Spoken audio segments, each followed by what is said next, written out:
Ya, Assalamualaikum warahmatullahi wabarakatuh ya. Jadi hari ini kita akan melaksanakan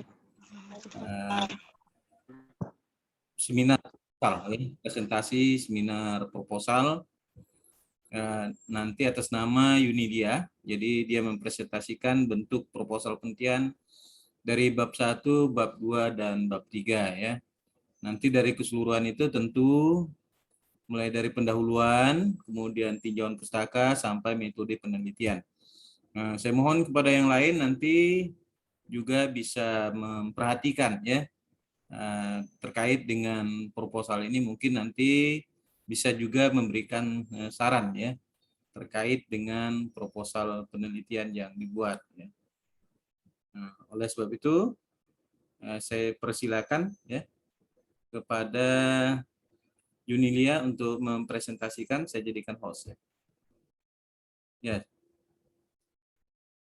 ya, silakan Yunilia.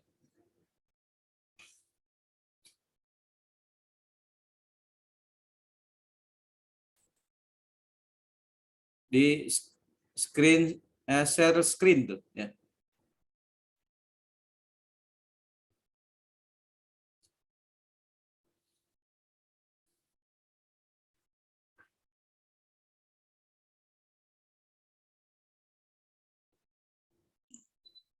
Apakah sudah bisa terlihat?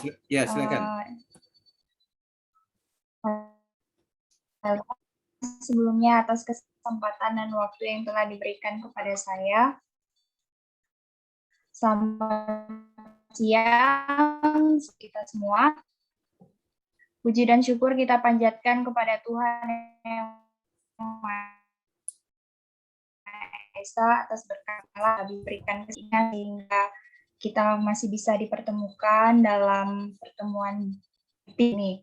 Yang saya hormati Bapak Elvi Juliansyah, MSI MKes, selaku dosen pengampu mata kuliah seminar pendidikan kesehatan masyarakat, dan juga teman Tikesmas 7 yang saya banggakan. Pada kesempatan ini saya akan mempresentasikan hasil proposal penelitian yang sudah saya buat dengan judul faktor-faktor yang berhubungan dengan kepatuhan masyarakat terhadap protokol kesehatan COVID-19 di Desa Tiong Kranji, Kecamatan Belimbing Hulu, Kabupaten Ngawi tahun 2021. Langsung saja saya mulai. Di sini ada bab 1 pendahuluan. Yang pertama ada latar belakang masalah. Nah, saat ini kesehatan dunia sedang mengalami kesulitan di mana COVID-19 yang merupakan wabah non-alam yang telah mengakibatkan jutaan orang meninggal di berbagai belahan dunia. Dan kita tahu juga bahwa awalnya COVID-19 ini ditemukan di salah satu kota Provinsi Hubei, China, yaitu kota Wuhan pada bulan Desember tahun 2019 silam. Nah, selanjutnya menurut WHO, COVID-19 itu adalah sekelompok virus yang dapat menyebabkan infeksi saluran pernapasan, dimulai dengan gejala pilek yang lebih parah seperti sindrom pernapasan di Timur Tengah dan sindrom respirasi akut parah atau SARS ya.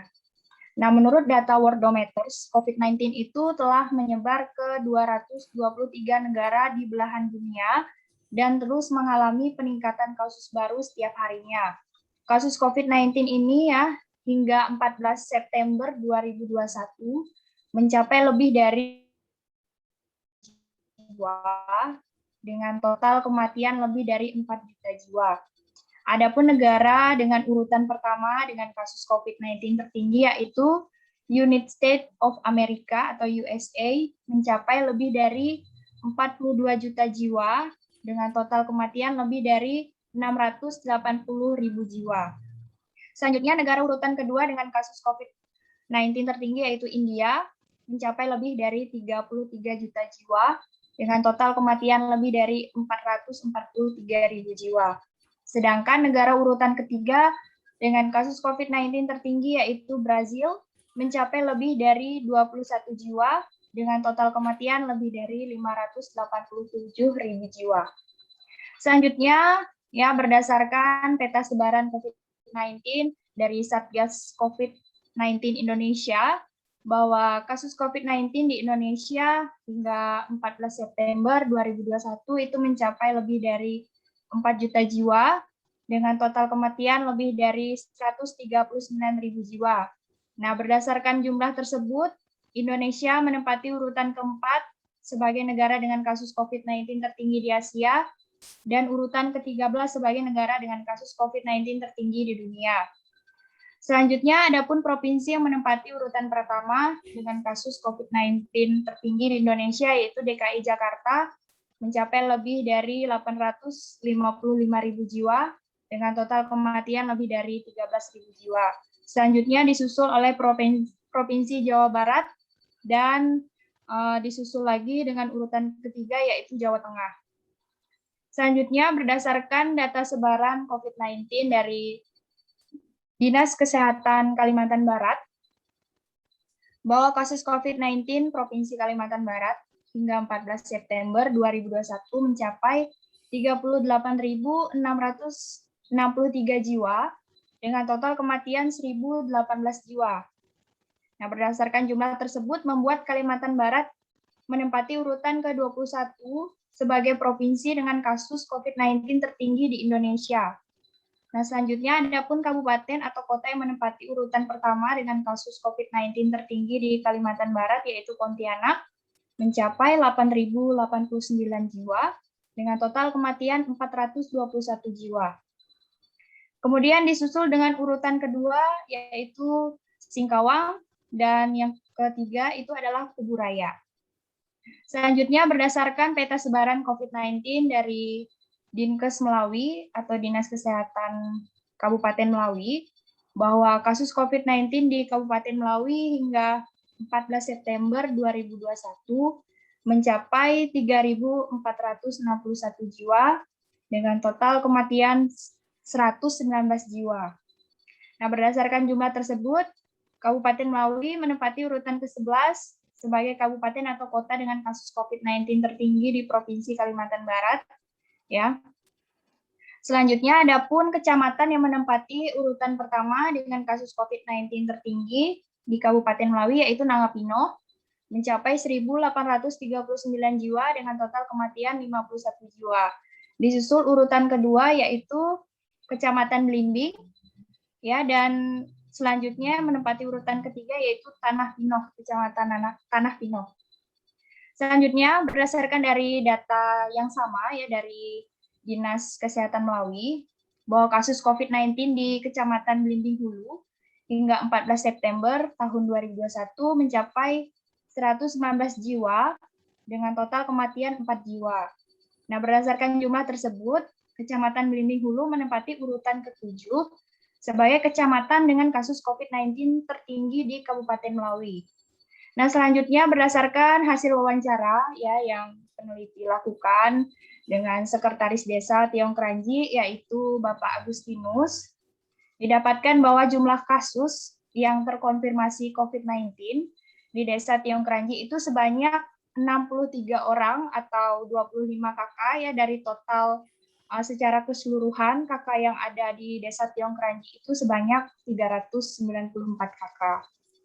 Selanjutnya, dengan adanya peningkatan kasus terkonfirmasi positif COVID-19 yang terjadi setiap harinya, pastinya ya pemerintah pusat sampai daerah itu mengeluarkan kebijakan-kebijakan, yaitu salah satunya menerapkan protokol kesehatan sebagai bentuk upaya pencegahan penularan COVID-19. Adapun penerapan protokol kesehatan ini dimuat dalam surat edaran nomor 16 tahun 2021 tentang ketentuan perjalanan orang dalam negeri pada masa pandemi coronavirus disease 2019 atau COVID-19, bahwa setiap individu yang melaksanakan perjalanan wajib menerapkan dan mematuhi protokol kesehatan 6M. Tidak harus dalam perjalanan ya, tapi saat beraktivitas di luar rumah pun pastinya kita wajib menerapkan protokol kesehatan ini. Di antaranya yaitu memakai masker, mencuci tangan dengan sabun di air mengalir. Lanjutkan lagi. Apa kalau udah habis online deh, host? Ya, Mohon coba maaf yang teman-teman. dimutkan dulu, yang lain dimutkan dulu ya. Baik, kalau pada maka kalau kita pada Selanjutnya, ya dalam pelaksanaan protokol kesehatan pastinya akan berjalan dengan maksimal jika didukung dengan adanya partisipasi masyarakat, sehingga diperlukan suatu usaha untuk meningkatkan kepatuhan masyarakat ini dalam melaksanakan protokol kesehatan. Nah, adapun pengertian kepatuhan itu sendiri menurut Alberi dan Markus dalam bukunya yang berjudul Psikologi Kesehatan Panduan Lengkap dan Komprehensif bagi Studi Psikologi Kesehatan, yaitu keadaan di mana perilaku seseorang setara dengan tindakan yang dianjurkan oleh praktisi kesehatan atau informasi yang didapatkan dari sumber informasi lainnya. Nah, kepatuhan dalam penelitian ini mengacu pada istilah yang digunakan untuk menggambarkan perilaku masyarakat dalam melaksanakan protokol kesehatan. Nah, selanjutnya, hasil studi pendahuluan yang dilakukan peneliti dengan cara observasi di Desa Tiong Kranji didapatkan bahwa banyak masyarakat yang tidak menggunakan masker saat beraktivitas di luar rumah, baik itu saat berbelanja ke toko sembako, saat membeli sayur di pasar desa, maupun saat ada acara misalnya pernikahan, serta tidak menjaga jarak. Selain itu, banyak masyarakat yang berkerumun di warung makan maupun di kedai kopi. Kemudian tidak ditemukan juga sarana cuci tangan pakai sabun atau CTPS, baik itu di toko sembako, ini mohon maaf, tipe ya, pasar desa, dan warung makan. Hanya beberapa rumah saja yang menyediakan sarana cuci tangan pakai sabun di depan rumahnya. Hal ini ya teman-teman membuktikan bahwa kurangnya kepatuhan masyarakat Desa Tiong Kranji dalam melaksanakan protokol kesehatan. Padahal yang sudah tertera sebelumnya dalam surat edaran nomor 16 tahun 2021 yang sudah dijelaskan sebelumnya bahwa setiap individu yang melaksanakan perjalanan wajib menerapkan dan mematuhi protokol kesehatan 6M. Nah, fenomena kurangnya kepatuhan masyarakat dalam melaksanakan protokol kesehatan di Desa Tiong Kranji, Kecamatan Belimbing Hulu, Kabupaten Melawi, menarik untuk dikaji karena mengingat risiko penularan COVID-19 dan juga protokol kesehatan ini sebagai upaya dalam rangka pencegahan COVID-19. Oleh sebab itu, peneliti tertarik dan merasa perlu melakukan penelitian di Desa Tiong Kranji dengan judul Faktor-faktor yang berhubungan dengan kepatuhan masyarakat terhadap protokol kesehatan COVID-19 di Desa Tiong Kranji, Kecamatan Belimbing Hulu, Kabupaten Melawi tahun 2021. Nah, selanjutnya di sini ada rumusan masalah. Yang pertama ada pernyataan masalah. Nah, pandemi COVID-19 yang melanda Indonesia maupun negara-negara lain ya pastinya menyebabkan perubahan di berbagai aspek kehidupan, terutama sangat berpengaruh di aspek kesehatan masyarakat. Dan juga pemerintah kita ya sejak awal pandemi pastinya sudah menerapkan upaya dan kebijakan untuk menangani COVID-19 ini. Yaitu salah satunya adalah peningkatan disiplin dan penegakan protokol kesehatan 6M. Nah, dengan adanya kebijakan yang sudah dibuat oleh pemerintah Indonesia, khususnya untuk wajib melaksanakan protokol kesehatan, serta didukungnya kemajuan teknologi dan komunikasi sekarang ya dalam mengakses informasi kesehatan yang berkaitan dengan COVID-19, beserta dengan upaya-upaya pencegahan lainnya, semestinya pandemi COVID-19 di negara ini, ya di negara kita ini, sudah terselesaikan jika masyarakat dan pemerintah saling bahu-membahu untuk disiplin dalam melaksanakan kebijakan tersebut. Namun pada kenyataannya, masih saja ada masyarakat yang tak acuh ya atau tak peduli untuk melaksanakan kebijakan tersebut, terutama tidak patuh dalam melaksanakan protokol kesehatan, seperti halnya yang terjadi saat ini di Desa Tiong Kranji. Nah, hal tersebut tampak ketika peneliti melakukan studi pendahuluan dengan cara observasi, di mana banyak masyarakat yang tidak menggunakan masker saat beraktivitas di luar rumah, tidak menjaga jarak, berkerumun, serta hanya beberapa rumah saja yang menyediakan sarana CTPS. Padahal protokol kesehatan itu termasuk dalam salah satu upaya yang dapat kita lakukan saat ini untuk menekan angka peningkatan kasus COVID-19 dalam rangka pencegahan penularan COVID-19. Sehingga dapat dirumuskan pertanyaan penelitian, apa saja faktor-faktor yang berhubungan dengan kepatuhan masyarakat terhadap protokol kesehatan COVID-19 di Desa Tiong Kranji, Kecamatan Blimbing Hulu, Kabupaten Melawi tahun 2021. Selanjutnya di sini ada tujuan penelitian. Yang pertama di sini ada tujuan umum, yaitu jelas ya untuk mengetahui faktor-faktor yang berhubungan dengan kepatuhan masyarakat terhadap protokol kesehatan COVID-19 di Desa Tiong Kranji. Kemudian selanjutnya di sini ada tujuan khusus.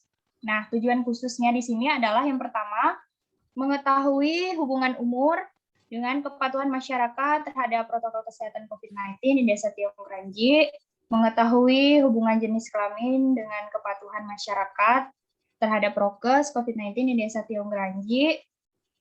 Selanjutnya, mengetahui hubungan pendidikan dan kepatuhan masyarakat. Selanjutnya, mengetahui hubungan pekerjaan dengan kepatuhan masyarakat. Mengetahui hubungan pengetahuan dengan kepatuhan masyarakat. Ya, mengetahui hubungan sikap dengan kepatuhan masyarakat. Mengetahui hubungan ketersediaan sarana dengan kepatuhan masyarakat. Selanjutnya, mengetahui hubungan peran petugas kesehatan dengan kepatuhan masyarakat terhadap protokol kesehatan COVID-19. Selanjutnya adalah mengetahui hubungan peran tokoh masyarakat dengan kepatuhan masyarakat terhadap protokol kesehatan COVID-19 di Desa Tiong Kranji. Nah, selanjutnya di sini ada manfaat penelitian. Yang pertama di sini ada manfaat teoritis, yaitu hasil penelitian ini diharapkan ya dapat memberikan masukan serta peningkatan untuk pengembangan ilmu kesehatan masyarakat, khususnya dalam bidang pendidikan kesehatan dan ilmu perilaku. Nah, penelitian ini juga dapat dijadikan bahan informasi dan referensi pembelajaran, baik bagi mahasiswa, masyarakat, maupun peneliti lain, ya berkaitan dengan kepatuhan masyarakat dalam melaksanakan protokol kesehatan. Selanjutnya di sini ada manfaat praktis. Yang pertama di sini bagi masyarakat Tiong Kranji. Nah, penelitian ini diharapkan dapat memberikan informasi serta meningkatkan pemahaman masyarakat mengenai pentingnya menerapkan protokol kesehatan sebagai upaya pencegahan penularan COVID-19. Selain itu, penelitian ini diharapkan dapat meningkatkan kesadaran masyarakat untuk saling melindungi satu sama lain dengan cara saling mengingatkan ya untuk patuh melaksanakan protokol kesehatan. Selanjutnya di sini bagi pemerintah Desa Tiong Kranji, yaitu penelitian ini diharapkan dapat memberikan informasi serta bahan rekomendasi untuk pemerintah Desa Tiong Kranji dalam pembuatan program-program berkaitan dengan pentingnya menerapkan protokol kesehatan, ya misalnya membuat regulasi dan sanksi bagi masyarakat yang tidak patuh dalam melaksanakan prokes, mengadakan kampanye terkait protokol kesehatan dan sebagainya. Selain itu, bagi Puskesmas Tiong Kranji yaitu juga sama ya sebagai bahan acuan maupun rekomendasi bagi Puskesmas dalam pembuatan program-program kesehatan. Selanjutnya bagi Stikes Kaposrai Sintang, hasil penelitian ini diharapkan dapat menambah bahan bacaan atau perpustakaan ya tentunya, khususnya memberikan informasi dan pengetahuan pada mahasiswa dan dosen Stikes Kaposraya Sintang. Selain itu diharapkan dapat meningkatkan kesadaran mahasiswa maupun akademisi Stikes Kaposraya Sintang dalam menerapkan protokol kesehatan dan dapat ikut serta juga ya dalam mempromosikan pentingnya menerapkan protokol kesehatan kepada masyarakat.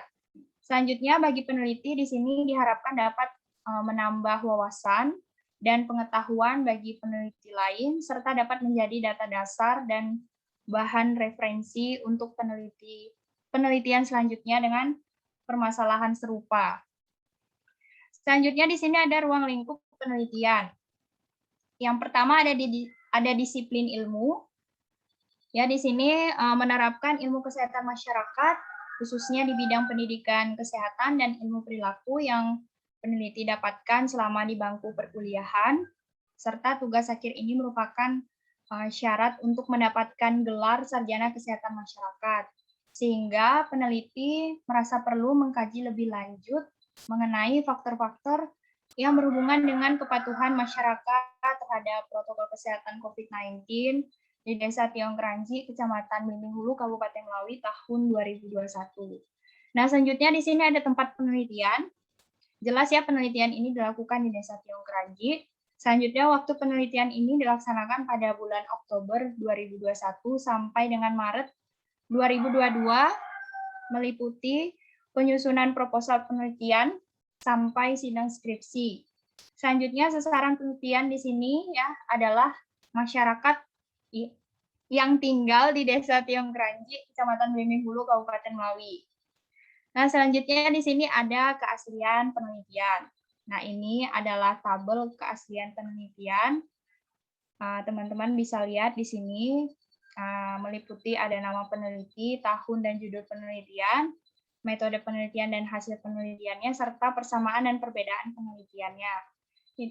Yang pertama di sini ada penelitian yang dilakukan oleh Afriyanti dan Rahmiati tahun 2021, ya, dengan judul penelitiannya faktor-faktor yang mempengaruhi kepatuhan masyarakat terhadap protokol kesehatan COVID-19.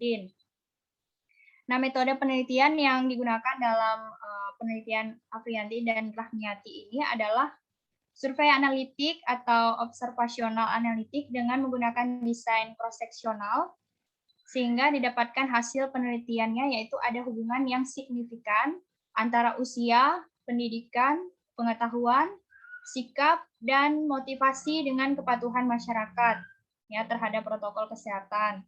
Sedangkan tidak terdapat hubungan yang signifikan antara suku, jenis kelamin, status, dan pekerjaan dengan kepatuhan masyarakat terhadap protokol kesehatan COVID-19.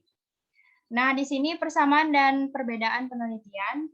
Persamaannya itu di sini, kalau dalam penelitian ini, ya metode penelitiannya sama digunakan, analisis datanya juga sama, dan juga terdapat beberapa variabel bebas yang sama digunakan. Sedangkan perbedaannya itu, jikalau dalam penelitian ini, ya adanya penambahan variabel bebas, seperti ketersediaan sarana, peran petugas kesehatan, dan peran tokoh masyarakat. Selain itu, teknik pengambilan sampel juga berbeda dalam penelitian ini. Ini penelitian yang dilakukan oleh Kasim dan kawan-kawan tahun 2021 dengan judul faktor-faktor yang berhubungan dengan kepatuhan masyarakat terhadap protokol kesehatan COVID-19. Metode yang digunakan yaitu observasional analitik ya dengan menggunakan desain cross-seksional. Hasil penelitiannya itu ada hubungan yang signifikan antara pengetahuan dan ketersediaan sarana dengan kepatuhan masyarakat terhadap protokol kesehatan. Sedangkan tidak terdapat hubungan yang signifikan antara sosialisasi petugas kesehatan dengan kepatuhan masyarakat. Nah, persamaannya juga sama ya, metode yang digunakan juga sama, analisis datanya juga sama, dan juga terdapat beberapa variabel bebas yang juga sama digunakan. Perbedaannya juga ya sama seperti di atas. Ya, kalau dalam penelitian ini ada penambahan variabel bebasnya. Dan juga teknik pengambilan sampelnya juga berbeda. Selanjutnya, penelitian yang dilakukan oleh Muhid dan kawan-kawan tahun 2021 dengan judul penelitiannya yaitu analisis kepatuhan penerapan protokol kesehatan COVID-19. Nah, metodenya juga sama yang digunakan survei analitik atau observasional analitik dengan menggunakan desain cross-seksional. Hasil penelitiannya ada hubungan yang signifikan antara pendidikan, pengetahuan, sikap, penyediaan sarana prasarana, dan edukasi dengan kepatuhan pegawai di Institut Kesehatan dan Teknologi Muhammadiyah Palembang dalam penerapan protokol kesehatan. Sedangkan tidak terdapat hubungan yang signifikan antara jenis kelamin ya dan umur dengan kepatuhan pegawai dalam penerapan protokol kesehatan. Persamaannya juga sama ya seperti yang penelitian yang sebelumnya, bahwa metode penelitiannya juga sama digunakan, analisis datanya juga sama ya dengan ini. Kemudian variabel bebasnya juga ada yang terdapat sama. Perbedaannya juga sama lagi, ada penambahan variabel bebas dalam penelitian ini. Dan juga subjek jelas ya berbeda, kalau dalam penelitian ini subjek penelitiannya yaitu masyarakat, sedangkan di sini adalah dalam penelitian Muhid ini subjek penelitiannya yaitu pegawai ya di Institut Kesehatan dan Teknologi Muhammadiyah Palembang. Oke, selanjutnya di sini ada bab 2 tinjauan pustaka. Nah, bab 2 ini memuat tentang teori-teori yang berkaitan dengan permasalahan yang ada di proposal penelitian ini. Ya, meliputi konsep tentang kepatuhan masyarakat, meliputi pengertian kepatuhan, ya, ini teori-teorinya. Menurut Noto Atmojo dalam Putri 2019, kepatuhan merupakan suatu perubahan perilaku, ya, begitu seterusnya, dan juga aspek-aspek mengenai kepatuhan meliputi mempercayai, menerima, dan melakukan. Kemudian juga tipe-tipe kepatuhan meliputi otoritarian, konformis, ya, kompulsif, devian, kemudian hedonik, psikopatik, dan supramoralis. Selanjutnya ada konsep masyarakat, meliputi pengertian masyarakat itu apa, kemudian ciri-ciri masyarakat. Ya, selanjutnya itu adalah konsep tentang masyarakat pedesaan. Ya, selanjutnya di sini ada konsep tentang protokol kesehatan COVID-19. Nah, di sini meliputi tentang perlindungan kesehatan individu dan juga perlindungan kesehatan masyarakat. Ya. Nah, selanjutnya di sini ada faktor-faktor yang berhubungan dengan kepatuhan masyarakat terhadap protokol kesehatan COVID-19. Nah, di sini teori yang digunakan yaitu teori Lawrence Green, ya, dalam Noto Atmojo 2010, yang terdiri dari faktor predisposisi atau faktor yang mempermudah, mendasari atau memotivasi untuk melakukan suatu tindakan. Ya, yang terdiri dari di sini ada umur responden. Selanjutnya ini teori-teorinya berkaitan dengan umur. Dan ini hasil penelitian yang menyatakan ada hubungan umur dengan kepatuhan masyarakat ya terhadap protokol kesehatan COVID-19. Selanjutnya di sini ada jenis kelamin responden. Ini teori-teorinya. Kemudian juga ada saya cantumkan di sini hasil penelitian yang ada hubungannya.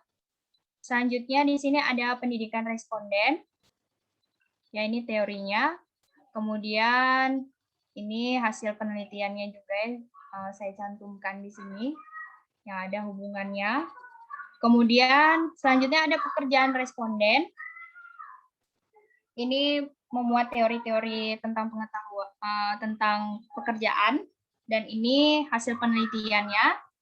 Selanjutnya pengetahuan responden. Di sini memuat teori-teorinya ya. Dan ini hasil penelitian yang ada hubungannya, ya, yang menyatakan bahwa pengetahuan itu ada hubungannya dengan kepatuhan masyarakat terhadap protokol kesehatan. Selanjutnya, di sini ada sikap responden. Ini teori-teorinya. Kemudian ini juga saya cantumkan ya hasil penelitiannya. Selanjutnya ada faktor pendukung ya atau faktor yang memungkinkan untuk terjadinya perilaku tertentu, ini mohon maaf tipe ya, atau memungkinkan suatu motivasi yang direalisasikan atau bisa dikatakan sebagai faktor-faktor yang memfasilitasi suatu perilaku. Nah, di sini terdiri dari ketersediaan sarana protokol kesehatan COVID-19. Ini teori-teorinya ya, teman-teman. Nah, di sini sarana protokol kesehatan. Nah, ini juga hasil penelitiannya yang ada hubungannya. Selanjutnya ada faktor pendorong atau reinforcing factors, yaitu faktor-faktor yang mendorong atau memperkuat terjadinya suatu perilaku. Nah, di sini ada peran petugas kesehatan. Ini ada teori-teorinya. Kemudian ini hasil penelitiannya yang ada hubungan. Selanjutnya ada peran tokoh masyarakat. Ini teori-teorinya. Dan ini hasil penelitiannya. Nah, selanjutnya ada kerangka teori. Nah, berdasarkan teori-teori yang dikemukakan di atas, maka dikemukakan kerangka teori seperti berikut. Nah, ini kerangka teorinya, teman-teman bisa lihat. Ini teori Lawrence Green ya, yang dikutip dari Noto Atmojo tahun 2007. Baiklah, selanjutnya ada bab 3 metode penelitian. Yang pertama ada kerangka konsep.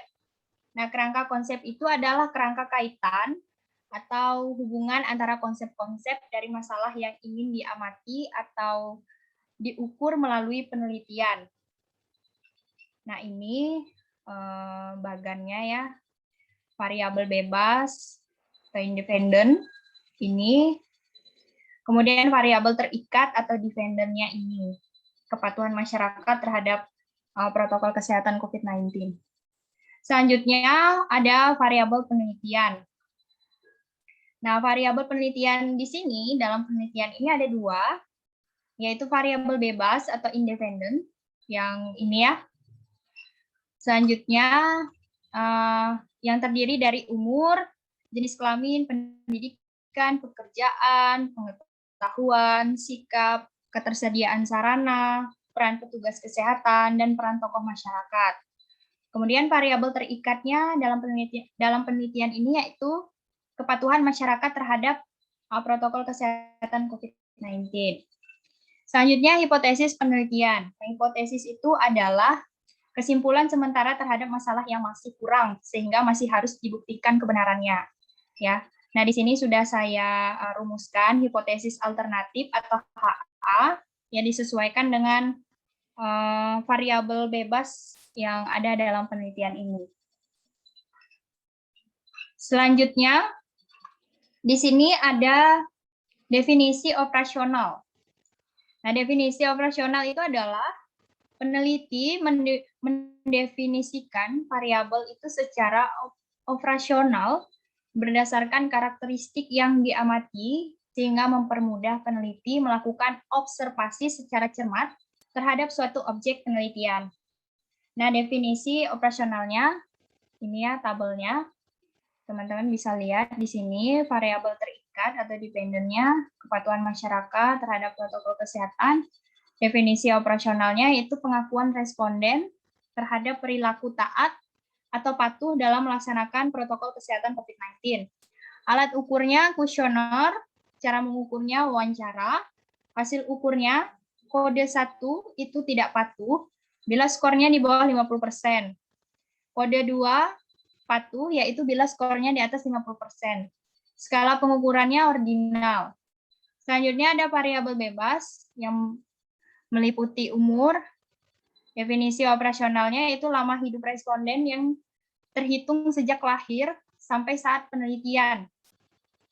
Hasil ukurnya kode 1 untuk remaja 11-19 tahun, kode 2 untuk dewasa dengan rentang umur 20-60 tahun. Skala pengukurannya ordinal. Selanjutnya ada jenis kelamin. Definisi operasionalnya itu ciri biologis responden yang diperoleh sejak lahir. Kemudian hasil ukurnya kode 1 untuk laki-laki dan kode 2 untuk perempuan. Skala pengukurannya nominal. Selanjutnya ada pendidikan. Definisi operasionalnya itu jenjang pendidikan formal yang sedang atau pernah dicapai responden pada saat penelitian. Nah, kode 1 di sini adalah untuk pendidikan rendah, meliputi tidak sekolah, SD, dan SMP. Kemudian kode 2 itu untuk pendidikan tinggi, dengan rentang SMA sampai pendidikan lanjut, dengan skala pengukurannya ordinal. Selanjutnya ada pekerjaan. Definisi operasionalnya itu kegiatan utama yang dilakukan oleh responden dalam upaya mendapatkan penghasilan untuk memenuhi kebutuhan serta masih dilakukan pada saat penelitian. Kode 1 itu untuk tidak bekerja, dan kode 2 untuk bekerja. Skala pengukurannya nominal. Selanjutnya, di sini ada pengetahuan, yaitu segala sesuatu yang diketahui oleh responden tentang COVID-19, meliputi pengertian, gejala, penyebab, cara penularan, ya, maupun berkaitan dengan protokol kesehatan COVID-19. Kode 1 itu untuk kurang, bila skornya di bawah 56%. Kode 2 itu cukup, ya, artinya pengetahuannya cukup, bila skornya itu 56% sampai 76%. Kode 3 itu pengetahuan baik, bila skornya di atas 76%, skala pengukuran ordinal. Selanjutnya ada sikap, yaitu tanggapan atau pandangan responden terhadap penerapan protokol kesehatan COVID-19. Kode 1, ya, sikap negatif, bila skornya di bawah 50%, kode 2 positif bila skornya di atas 50%, skala pengukurannya ordinal. Selanjutnya ketersediaan sarana, yaitu fasilitas atau alat yang dimiliki responden berkaitan dengan protokol kesehatan COVID-19, seperti ketersediaan masker, tempat cuci tangan pakai sabun, hand sanitizer, dan sebagainya. Kode 1 itu artinya tidak memadai bila skornya di bawah 50%. Kode 2 itu memadai bila skornya di atas 50%. Skala pengukuran ordinal. Selanjutnya di sini ada peran petugas kesehatan, yaitu segala upaya promotif dan preventif dalam penanganan COVID-19 yang dilakukan petugas kesehatan. Kode 1 itu tidak mendukung, ya, bila skornya di bawah 50%. Kode 2 itu untuk mendukung bila skornya di atas 50% dengan skala pengukurannya ordinal. Selanjutnya, peran tokoh masyarakat, yaitu segala upaya yang dilakukan tokoh masyarakat untuk membantu penanganan COVID-19, baik promotif maupun preventif. Untuk hasil ukurnya juga sama seperti peran petugas kesehatan, dan skala pengukurannya juga sama seperti peran petugas kesehatan. Selanjutnya ada desain penelitian. Nah, dalam penelitian ini merupakan penelitian kuantitatif, ya, dengan desain analitik observasional, yaitu penelitian yang menjelaskan adanya hubungan antara variabel melalui pengujian hipotesa. Kemudian rancangan penelitian ini, ya, dalam penelitian ini menggunakan cross-seksional, yaitu suatu rancangan penelitian di mana faktor risiko atau independen dan faktor efek dependen, di mana observasi atau pengukuran hanya dilakukan sekali dan sekaligus dalam satu waktu.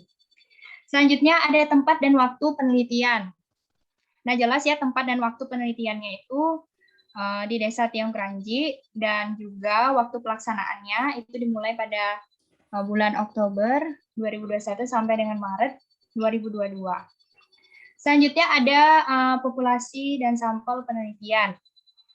Yang pertama ada populasi penelitian. Nah, di sini subjek yang menjadi populasi dalam penelitian ini adalah masyarakat di Desa Tiong Kranji dengan kategori usia remaja 11 sampai 19 tahun dan dewasa 20 sampai 60 tahun. Kemudian populasi dalam penelitian ini adalah seluruh masyarakat di Desa Tiong Kranji sebanyak 394 KK dari 11 RT. Selanjutnya ada sampel penelitian. Nah, dalam penelitian ini perhitungan atau rumus yang digunakan, ya, untuk menentukan jumlah sampel itu menggunakan rumus Slovin, ya.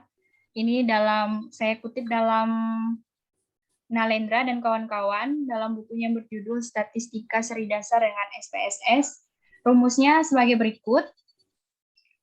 Nah, ini yang N kecil ini keterangannya jumlah sampel penelitian, N besar ini adalah jumlah populasi, dan E kecil ini adalah batas toleransi kesalahan. Nah, dalam penelitian ini peneliti mengambil batas toleransi kesalahan sebesar 10%, sedangkan jumlah populasi dalam penelitian ini sebanyak 394 KK. Sehingga perhitungan sampel dapat dilakukan sebagai berikut. Sehingga didapatkan, ya, jumlah sampel di sini ada 80 sampel. Selain itu, teknik pengambilan sampel yang digunakan dalam penelitian ini adalah menggunakan teknik proportional random sampling, di mana maksud dari random sampling di sini adalah jumlah kakak di setiap RT Desa Tiong Kranji dalam populasi itu memiliki kesempatan untuk menjadi sampel, sedangkan proporsional di sini digunakan untuk menentukan jumlah sampel ya atau kakak pada masing-masing RT di Desa Tiong Kranji. Selanjutnya di sini ada kriteria inklusi. Nah, kriteria inklusi dalam penelitian ini yaitu yang pertama di sini kepala keluarga atau pasangannya yang tinggal di Desa Tiong Kranji, ya Kecamatan Blimbing Hulu, Kabupaten Ngawi. Kemudian responden berusia 11 sampai 60 tahun. Kemudian bersedia menjadi responden tentunya. Selanjutnya responden dapat membaca dan menulis serta responden dapat berkomunikasi dengan baik. Kriteria inklusi ini kebalikan dari kriteria inklusi ya teman-teman, di mana di sini kriteria inklusi responden tidak ada di tempat pada saat melakukan pengumpulan data, tidak bersedia menjadi responden, responden tidak dapat membaca dan menulis, dan responden tidak dapat berkomunikasi dengan baik. Selanjutnya di sini ada sumber data. Nah, yang pertama di sini ada data primer. Di sini dalam penelitian ini peneliti memperoleh data primer melalui hasil observasi dan wawancara kepada Sekdes di Desa Tiong Kranji ya sebagai studi pendahuluan, dan data penelitian dari wawancara melalui kuesioner. Selanjutnya data sekunder di sini ya diperoleh dari kantor Desa Tiong Kranji berupa data jumlah kakak penduduk. Baik itu jumlah data kakak secara keseluruhan maupun jumlah data kakak tiap RT-nya. Selanjutnya di sini ada data tersier. Data tersier dalam penelitian ini berupa buku maupun data riset yang sudah dipublikasikan secara resmi seperti jurnal ya dan laporan penelitian baik yang ada di perpustakaan maupun internet yang berkaitan dengan teori maupun permasalahan dalam penelitian ini. Selanjutnya ada instrumen penelitian. Nah, dalam penelitian ini ya menggunakan kuesioner ya dengan cara melakukan wawancara langsung kepada responden yang memenuhi kriteria inklusi. Nah, seharusnya kuesioner yang baik digunakan itu ya perlu dilakukan uji validitas dan reliabilitasnya sehingga kuesioner tersebut dapat mengukur variabel dengan baik dan benar.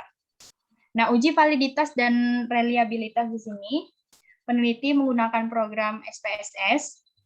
Kalau untuk uji validitas di sini menggunakan uji validitas seperti bivariate Pearson atau product moment Pearson correlation dan corrected item total correlation. Nah, di sini ada bivariate Pearson dengan pengujian uji dua sisi dengan taraf signifikansi 0,05 memiliki kriteria pengujian sebagai berikut. Ya, jika R hitung lebih besar dari R tabel, maka instrumen atau item pertanyaan berkorelasi signifikansi terhadap skor total dan dinyatakan valid. Yang kedua, jika R dihitung di bawah R tabel, maka instrumen atau item pertanyaan tidak berkorelasi secara signifikasi terhadap skor total dan dinyatakan tidak valid. Nah, uji reliabilitas di sini ya menggunakan rumus Cronbach's alpha dengan bantuan program SPSS. Adapun uji reliabilitas itu dilakukan dengan kriteria sebagai berikut. Jika nilai Cronbach's alpha-nya di atas 0,60, maka pertanyaan dinyatakan reliable. Sedangkan jika nilai Cronbach's alpha-nya di bawah 0,60, maka pertanyaan tidak reliable. Adapun rentang nilai Cronbach's alpha-nya antara lain, teman-teman bisa lihat di sini.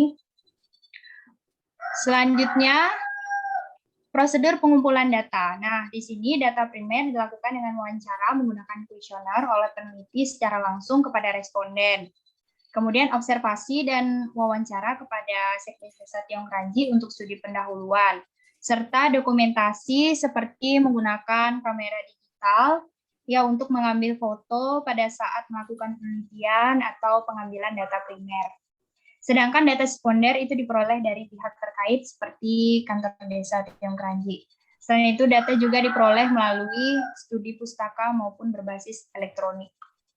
Selanjutnya ada pengolahan data. Nah, di sini ada editing ya, pemeriksaan data. Di sini peneliti akan melakukan koreksi terhadap jawaban responden ya dari kuesioner yang sudah dikumpulkan untuk memastikan apakah seluruh pertanyaan itu sudah dijawab atau belum. Nah, jika terdapat ketidakjelasan dalam kuesioner yang sudah diisi responden tersebut, maka peneliti dapat secara langsung melakukan editing di lapangan dengan cara meminta klarifikasi dari responden sehingga dapat segera dilengkapi. Selanjutnya ada entry atau memasukkan data. Di sini menggunakan software komputer seperti Microsoft Excel. Selanjutnya ada scoring. Di sini yaitu tahap penilaian untuk memberikan nilai atau angka pada jawaban yang ada di kuesioner. Di sini ada scoring untuk pengetahuan. Nah, jadi setiap jawaban pertanyaan pengetahuan apabila benar diberi skor 1 dan salah diberi skor 0.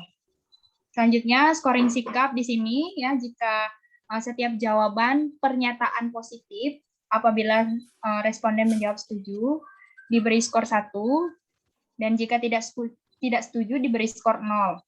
Sedangkan setiap jawaban pernyataan negatif itu sebaliknya, jika responden menjawab setuju diberi skor 0 dan tidak setuju diberi skor 1. Selanjutnya ada scoring ketersediaan sarana. Nah, di sini ya setiap jawaban pertanyaan ketersediaan sarana apabila menjawab ada diberi skor 1 dan tidak ada diberi skor 0. Selanjutnya scoring peran petugas kesehatan. Di sini sama ya dengan scoring peran tokoh masyarakat. Jika responden menjawab ya diberi skor 1 dan tidak diberi skor 0. Kemudian scoring kepatuhan masyarakat terhadap protokol kesehatan COVID-19. Jika jawaban pertanyaannya ya responden menjawab ya diberi skor 1 dan tidak diberi skor 0. Selanjutnya di sini ada coding seperti yang sudah saya paparkan sebelumnya di tabel definisi operasional, jadi tidak perlu saya jelaskan lagi. Di sini teman-teman bisa lihat. Selanjutnya ada tabulating atau penyusunan data. Nah, tabulating dalam penelitian ini ya menggunakan program komputer seperti Microsoft Excel ataupun SPSS. Nah, selanjutnya di sini ada analisis data. Nah, dalam penelitian ini peneliti menggunakan dua analisis, yaitu analisis univariat dan analisis bivariat ya dengan bantuan program SPSS. Nah, di sini dalam analisis bivariat melalui uji statistik chi-square ya dengan tingkat kemaknaan 95% atau 0,05 dengan kriteria sebagai berikut. Jika nilai p-value-nya di bawah 0,05 maka HO ditolak, artinya ada hubungan bermakna antara variabel bebas dengan variabel terikat. Nah, jika nilai p-value-nya di atas 0,05 maka HO diterima, artinya tidak ada hubungan bermakna antara variabel bebas dengan variabel terikat. Dengan ketentuan pembacaan sebagai berikut. Yang pertama, perhitungan Pearson chi-square dipakai bila tabel lebih dari 2 kali 2, misalnya 3 kali 2, 3 kali 3, dan seterusnya. Perhitungan continuity correlation dipakai bila tabel 2 kali 2 tidak ada nilai expectation kurang dari 5 atau kurang dari 20% dari jumlah sel dalam tabel.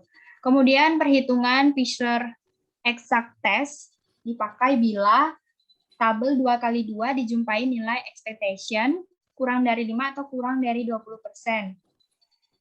Kemudian selanjutnya apabila bentuk tabel lebih dari 2 kali 2, misalnya 3 kali 2, 3 kali 3, dan seterusnya, maka nilai expectation kurang dari 5 itu tidak boleh lebih dari 20%. Nah, selanjutnya dalam penelitian ini, untuk melihat hubungan derajat antara variabel bebas dan variabel terikat, dianalisis melalui perhitungan odds ratio atau OR pada confidence interval 95%. Nah, adapun interpretasi nilai OR sebagai berikut. Jika OR-nya di bawah 1, berarti variabel dianggap faktor pencegah. Jika OR sama dengan 1, berarti tidak ada hubungan atau saling bebas. Jika OR-nya di atas 1, berarti variabel dianggap faktor risiko. Nah, jika nilai 1 berada di antara nilai lower dan upper limit OR, maka HA ditolak atau HO diterima. Tetapi jika nilai 1 tidak berada di antara nilai lower atau upper limit OR, maka HA diterima atau HO ditolak. Selanjutnya di sini ada etika penelitian. Nah, jelas di sini ya sebelum penelitian dilaksanakan, peneliti akan mengajukan permohonan izin baik itu kepada kepala desa, ya kepala dusun maupun ketua RT di Desa Tiongkranji ya untuk mendapatkan izin. Nah, setelah mendapatkan izin, peneliti akan membagikan kuesioner kepada responden dengan tetap memperhatikan prinsip-prinsip etika penelitian sebagai berikut. Yang pertama di sini ada informed consent atau lembar persetujuan. Ya, di sini lembar persetujuan itu diberikan kepada responden sebelum dilakukan wawancara. Yang mana lembar persetujuan ini berisikan tentang maksud dan tujuan penelitian yang akan dilaksanakan. Selanjutnya, responden diberikan kesempatan untuk membaca isi lembar persetujuan tersebut, dan selanjutnya diminta untuk mencantumkan tanda tangan di lembar persetujuan tersebut sebagai bukti kesediaan menjadi responden secara sukarela ya di sini, tanpa unsur paksaan. Selanjutnya ada tanpa nama. Nah, di sini ya peneliti tidak mencantumkan nama responden dalam lembar pengumpulan data, melainkan peneliti hanya menulis inisial atau kode berupa angka atau huruf pada masing-masing lembar pengumpulan data sehingga identitas responden tidak diketahui oleh pihak manapun. Selanjutnya di sini ada kerahasiaan. Nah, kerahasiaan di sini ya dijamin oleh peneliti baik itu berupa informasi, karena di sini informasi yang digunakan hanya digunakan untuk kepentingan penelitian dan hanya data rekapitulasi saja yang akan disajikan dan dilaporkan dalam penelitian ini. Nah, di sini ada daftar pustaka dari proposal penelitian ini. Mungkin hanya ini saja yang dapat saya sampaikan mengenai proposal penelitian yang sudah saya buat. Mohon maaf jikalau banyak sekali keterbatasan dan kekurangan dalam proposal penelitian ini maupun saya yang menyampaikannya. Cukup sekian dan terima kasih. Ya, terima kasih. Yunilia tadi sudah mempresentasikan hasil proposalnya. Saya rasa sudah cukup baik ya apa yang disampaikan tadi. Silakan, mungkin ada yang mau bertanya. Rata-rata tidur nampaknya, hanya Pikawati yang live ya. Yang kameranya nampak. Yang lain nampaknya ngantuk. Enggak, Pak. Ya, saya lihat seperti ngangguk-ngangguk gitu kan, ngantuk. Ya. Ada, Pak. Nanti penjelasannya, Pak. Ya, oke, baik. Mungkin ada yang mau ditanyakan?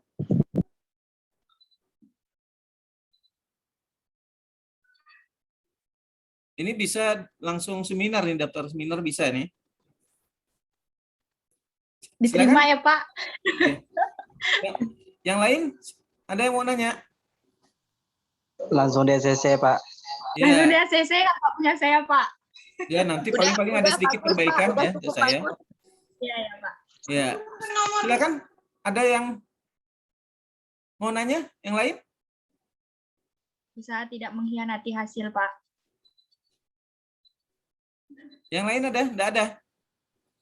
Baik, kalau tidak ada, saya yang komentari ya. Ya, yang pertama tadi judul ya. Coba lihat judulnya. Jadi sebenarnya judul di atas kali coba di share ya. Jadi faktor-faktor kalau dia berhubungan maka di situ gunakan bukan terhadap ya. Jadi faktor-faktor yang berhubungan dengan kepatuhan masyarakat menerapkan protokol kesehatan ya. Nah, jadi kepatuhan masyarakat, kalau dia pengaruh tadi dia baru terhadap ya. Nah, jadi faktor-faktor yang berhubungan dengan kepatuhan masyarakat dalam menerapkan protokol kesehatan ya. Itu. Kemudian Ya. di pertanyaan penelitian, coba di pertanyaan penelitian. Tapi saya lihat dulu pernyataan penelitian ya. Di pernyataan Ya, penelitian itu seharusnya dapat dibuat menjadi 2 paragraf. paragraf desain dan paragraf desolen. Nah, paragraf Oh desain ya harus dibagi dua, yaitu paragraf desain yang ideal seharusnya setelah dengan adanya informasi dengan perkembangan teknologi yang terkait dengan COVID-19 ini, ya sebenarnya itu orang harus menerapkan protokol kesehatan karena penularannya tidak hanya melalui droplet kan sekarang aerosol atau airborne kan begitu ya, sehingga orang lebih hati-hati dalam menerapkan protokol kesehatan. Jadi penularan tidak hanya kontak fisik ya, tapi juga droplet dan aerosol atau airborne. Nah, ini dibagi dua ya di pernyataan penelitian. Jadi buat pernyataan desainnya iya sesuatu yang ideal tadi, kemudian desolennya yang berdasarkan data itu tadi banyak yang tidak menerapkan prokes ya. Nah, ya. Kemudian yang meskipun kuesionernya belum ya. Iya, Pak. Ya, kuesioner tidak apa-apa lah nanti nyusul ya, tapi menyesuaikan saja kuesionernya. Kemudian itu yang diperbaiki. Kemudian ini pertanyaan penelitian. Ya. Jadi pertanyaan penelitian memang yang ideal bahasanya faktor saja, apa saja faktor ya. Memang begitu bahasa Indonesia yang baik dan benar. Tetapi dalam penelitian tidak begitu dia, yaitu faktor-faktor apa saja. Nah ini yang umumnya dalam penelitian ya. Jadi faktor-faktor apa saja yang berhubungan dengan kepatuhan masyarakat bukan terhadap dalam menerapkan ya protokol kesehatan COVID-19 ya. Baik, Pak. Nah, jadi itu komentarnya. Yang lain belum ada komentar ya? Nah, berikutnya baik pekerjaan ini. Pekerjaan ini memiliki variasi enggak di desa itu? Bervariasi enggak? Bervariasi, Pak. Rata-rata kan petani. Ada juga PNS, Pak. Tapi kan hanya berapa orang saja ya? Nah, lebih baik kalau karena dia skupnya desa, tadi kalau misalnya bukan desa, bisa saja pedagang kan begitu ya. Pedagang, petani atau tapi kalau di desa dia lebih homogen kan pekerjaannya ya. Lebih sama ya. Nah, kalau dia homogen tidak bervariasi mendingan pekerjaan dihapus saja ya. Karena dia jadi kalau dia homogen ya sulit ya untuk bervariasi. Jadi ini kan harusnya bervariasi ya, tidak punya variasi. Jadi nanti khawatirnya ketika PNS-nya hanya berapa persen kan, jadi nanti terlihat di tadi ketika di tabel itu kan ya di bawah 5%. Nah, itu yang nantinya begitu dia hasilnya. Nah, jadi tidak ada hubungannya ya. Nah, itu ya berkaitan pekerjaan. Kemudian di dalam coba buka metode penelitian.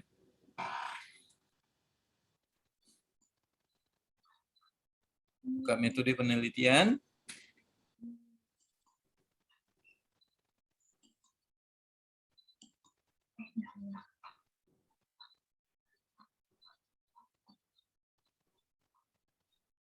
Nah, ya. Di metode penelitian dibuat kotak masing-masing, misalnya umur sendiri, jenis kelamin sendiri, kemudian pendidikan sendiri gitu ya. Nanti baru kaitkan dengan variabel terikat. Jadi variabel bebasnya buat di atas saja, ya di atas.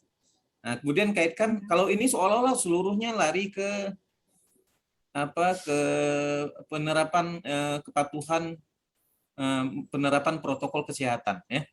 Jadi ini terhadapnya juga diganti kepatuhan masyarakat menerapkan protokol kesehatan ya.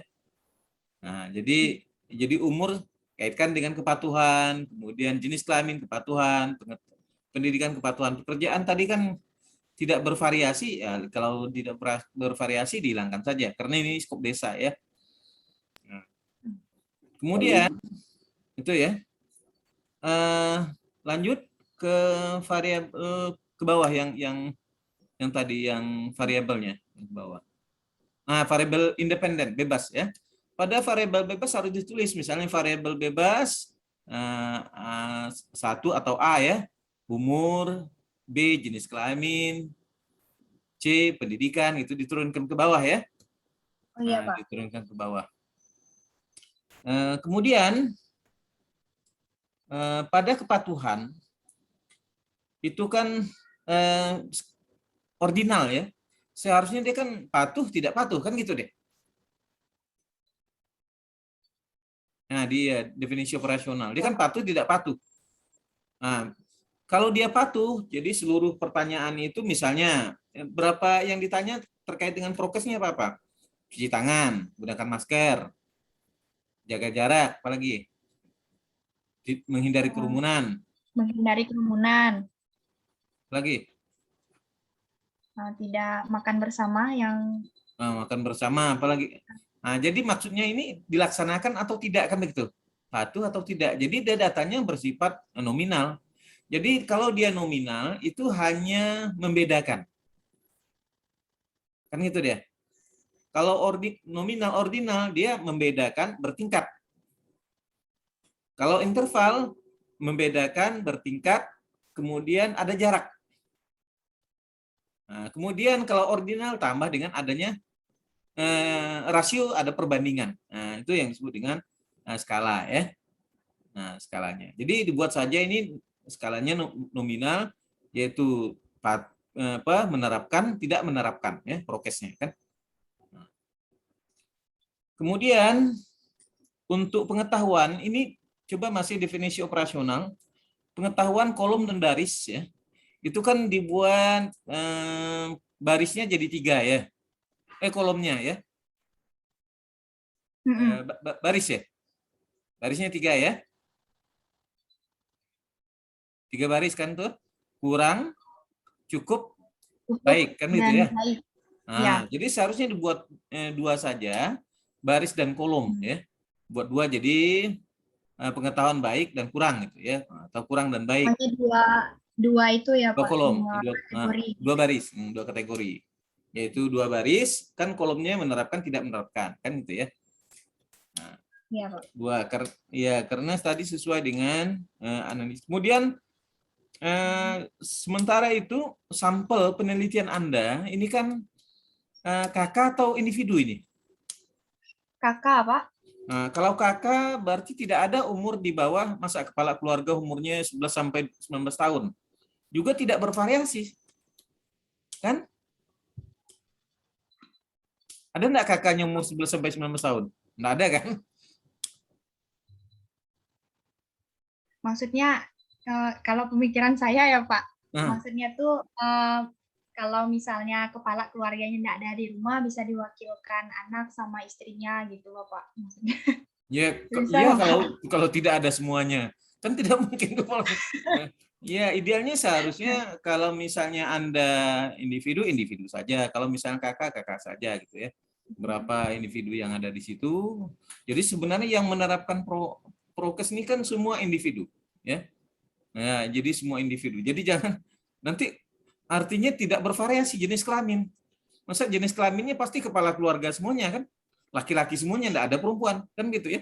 Ya, berarti jumlah populasi masyarakat yang ada di gitu ya, situ. Pak, ya? Iya. Nanti terbentur lagi masalah ini, masalah jenis kelamin kan. Jadi ini yang pertama tadi usianya, ya, karena tidak ada kepala keluarga itu di bawah 11 sampai 19 tahun. Kemudian yang kedua nanti jenis kelaminnya juga tidak bervariasi. Pasti laki-laki semuanya, tidak ada perempuan kan. Ya, sementara Anda meneliti tentang jenis kelamin juga tidak bervariasi, maka itu tidak bisa Anda teliti ya berkaitan dengan jenis kelamin. Karena sampelnya kakak kan begitu ya. Jadi jenis kelamin itu batal, umur itu batal, kan begitu. Nah, jadi sebaiknya jumlah penduduk yang ada di desa itu. Nah, kemudian cara penarikan ya proportional random sampling itu dibuat, misalnya RT ini berapa, RT dibuatkan tabel nanti. Kan ada 11 RT kan? Nah, berapa jumlah misalnya RT ini, jumlahnya berapa nanti. Nah, biasanya untuk penarikan sampel itu kita menggunakan rumus Lemshow. Kalau Slovin itu untuk survei ya. Nah, jadi Anda mampu nanti mewawancarai, itu kan metodenya wawancara ya, satu-satu. Mampu? Nah, kalaupun tidak, menggunakan metode angket saja, kan gitu ya. Nah, metodenya itu. Nah, jadi itu yang terkait dengan penelitian tadi. Tadi rumus apa, Pak? Lemso, lame, so. Oh, Lame, iya. SHOW, ya. Iya, Pak. Ya, itu saja saran saya ya terkait dengan Pak, terima kasih, penelitian ini. Ya, saya rasa ini bisa daftar sudah seminar, tinggal perbaikan sedikit saja kan.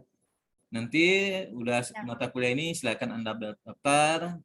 Nanti mungkin dikeluarkan SK pembimbing penguji kan udah ada ya, enggak salah ya, penguji ya. Nah, ya tinggal seminar saja. Nah, mungkin itu untuk Yunilia. Terima kasih. Nah, dikembalikan lagi saya sebagai host ya. Baik, Pak.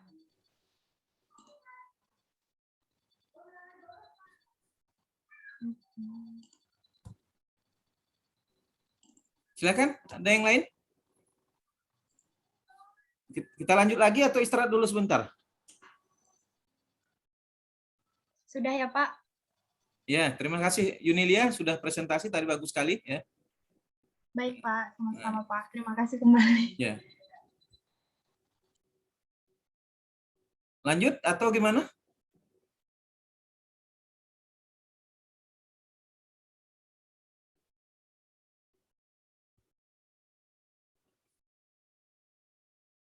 Sekarang Isa atau siapa? Twin Metric atau Isa? Isa udah siap?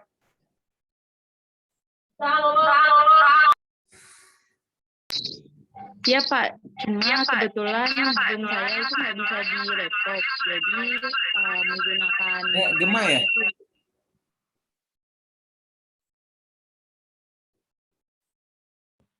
Kebetulan laptop saya itu nggak bisa pakai. Bentar ya Pak ya. Matikan satu, ya bisa. Mungkin karena tadi double ya. Ada HP, ada laptop mungkin ya, jadi sehingga gema ya. Silakan. Oke, kedengaran. Nah, ya, masih ada pantulan suara. Bentar ya Pak. Ah ya, pantulan suara. Ada bawa laptop, HP? Iya, di depan saya laptop Pak. HP-nya? Enggak ada. Ngapa gema ya? Coba suaranya bisa? Tes. Ah ya, bisa. Masih. Tapi masih gema ya? Jaringan biasanya, Pak. Oh, jaringan ya? Atau kalau ada gangguan nanti khawatir ya, suaranya ini Twin Metric udah siap? Twin enggak ada ya?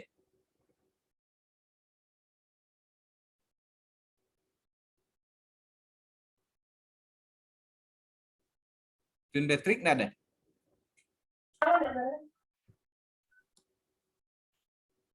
Saya share screen dari laptopnya Twin aja ya Pak.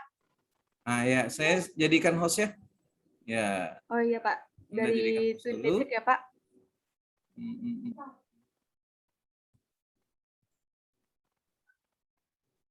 Change to Twin Metric Afsal Daniati. Ah ya. Yes. Ya, silakan.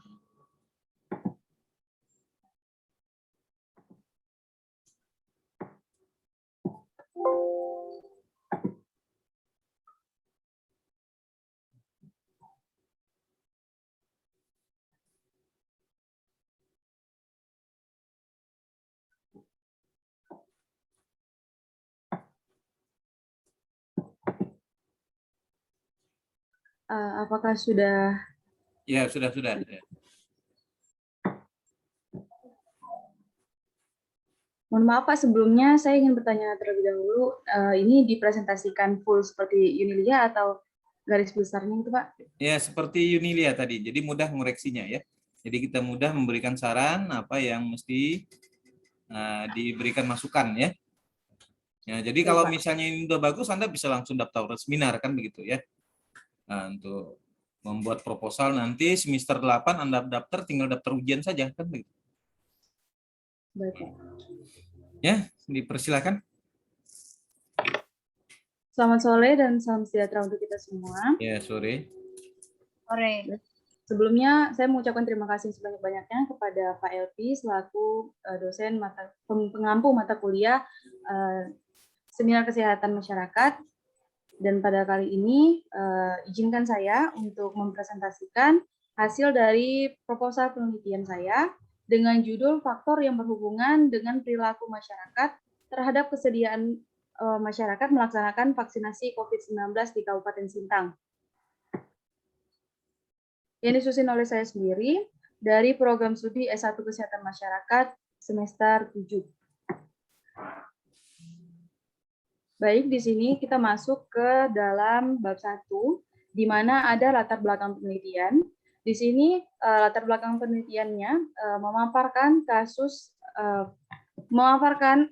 jumlah dari vaksinasi yang telah dilakukan oleh WHO yang tercatat di dalam WHO, yaitu sebanyak 5,76 miliar dosis pertama yang telah diberikan kepada seluruh penduduk di dunia.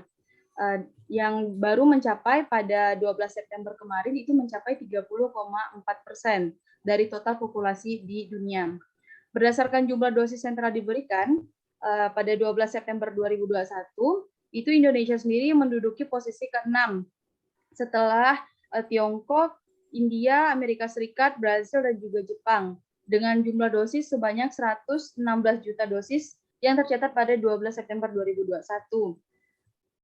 Namun, jika dilihat dari presentasi populasi pada vaksinasi penduduk Indonesia ini masih sangat kurang, yakni baru mencapai 15,6%. Jadi, walaupun dalam dunia itu mendapatkan peringkat ke-6 dengan jumlah dosis sebanyak 116, tetapi jika dilihat dari persentase untuk pembentukan herd immunity itu baru sekitar 15,6% dari jumlah penduduk populasi di Indonesia. Dengan pada 12 September 2021 itu baru Uni Emirat Arab dengan presentasi 80,3% dari jumlah populasi sasaran vaksinasi di dunia. Jadi di dunia itu pada 12 September 2021 Indonesia baru mencapai 15,6% dari jumlah populasi yang ada di Indonesia. Di Indonesia sendiri berbagai kebijakan telah dilaksanakan, mulai dari penerapan protokol kesehatan 7M yang dipaparkan oleh Satgas Covid 7M untuk memakai masker, mencuci tangan, menjaga jarak, menghindari kerumunan, membatasi mobilitas, menghindari makan bersama dengan orang tak serumah, dan menghindari foto bersama tanpa menggunakan masker, PPKM dengan berbagai level, hingga saat ini kegiatan vaksinasi. Kebijakan-kebijakan tersebut dibuat dengan tujuan mengurangi mobilitas dan interaksi masyarakat.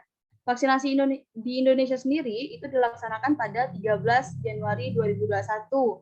Tentu banyak pro dan kontra terhadap vaksin ini. Untuk meningkatkan kepercayaan masyarakat terkait pelaksanaan vaksinasi COVID-19 ini, dalam strategi pencegahan penularan COVID-19, maka pemerintah memberikan suntikan pertama vaksin COVID-19 dengan jenis Sinovac pada orang pertama di negara Indonesia, yaitu Bapak Presiden Joko Widodo, diikuti dengan sejumlah pejabat, tokoh agama, dan juga perwakilan masyarakat.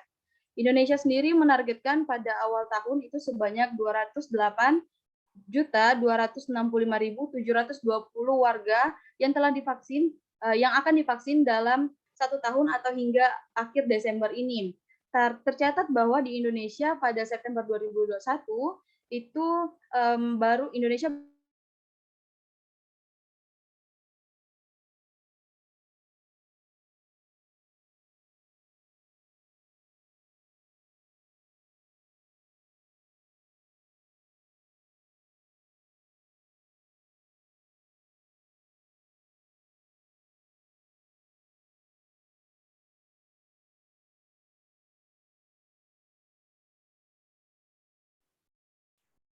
Mana suaranya nih?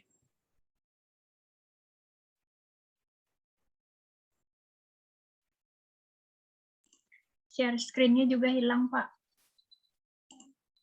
Oh iya. Mungkin sinyal ya?